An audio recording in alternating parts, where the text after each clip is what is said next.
नवरा म्हणतो बायकोला, तू साखर असतीस तर बरं झालं असतं. कधीतरी तू गोड बोलली असतीस माझ्याशी. त्यावर बायको म्हणते, तुम्ही पण अद्रक असता तर बरं झालं असतं. रोज खलबत्त्यात घालून कुटलं असतं.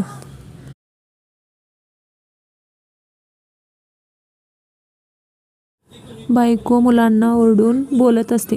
तेव्हा नवरा म्हणतो, मुलांना एवढं ओरडून का बोलतेस? तर बायको म्हणते, तुम्ही मला घाबरावे म्हणून.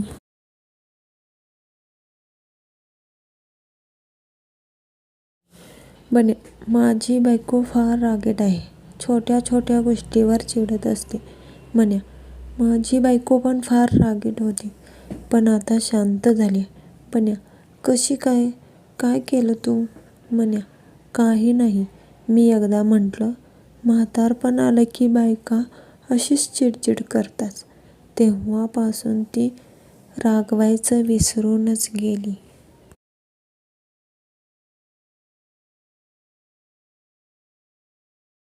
पतिदेव गाणे गुणगुणत असतात. गोविंद बोलो कोई गोपाल बोलो. पत्नी, गोविंद बोलो या गोपाल बोलो. खाना चाहे तो पहिले वाटाने सोलो.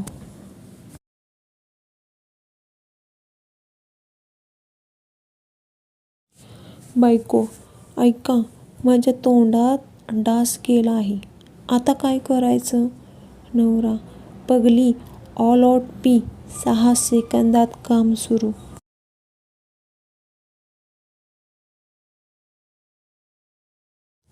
नवरा बायको एका हॉटेलमध्ये जेवायला गेले असतात. त्यांचा संवाद. बायको, अहो मला एक सांगा ना. नवरा, हा विचार काय ते? बायको, ही हॉटेलमधली झाडं वाढत का नाहीत? नवरा, कारण येथे वाढायला वेटर असतात.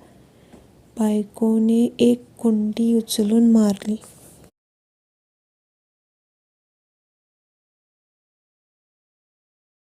अर्ध्या रात्री नवरा आपल्या जाड्या बायकोला उठवून विचारतो. नवरा, तडफडत मरण चांगलं की एकदम मरण? बायको, एकदम मरण चांगलं. नवरा, हो ना? मग दुसरा पाय पण टाक अंगावर आणि विषय संपून टाक एकदाचा.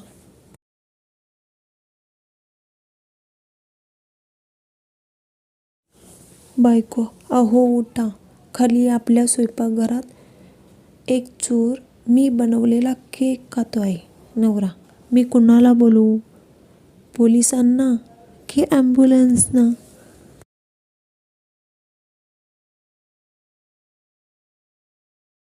बायको, घरी पाहुणे येणार आहेत आणि मी फक्त डाळ बनवली आहे.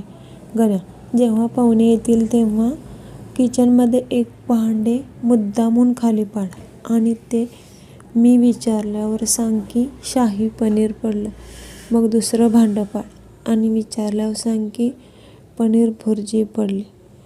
मग मी सांगेल, जाऊ दे, डाळच घेऊन ये. पाहुणे आल्यावर भांडे पडल्याचा आवाज येतो. गण्या, काय झालं? बायको, अरे देवा, डाळच पडली.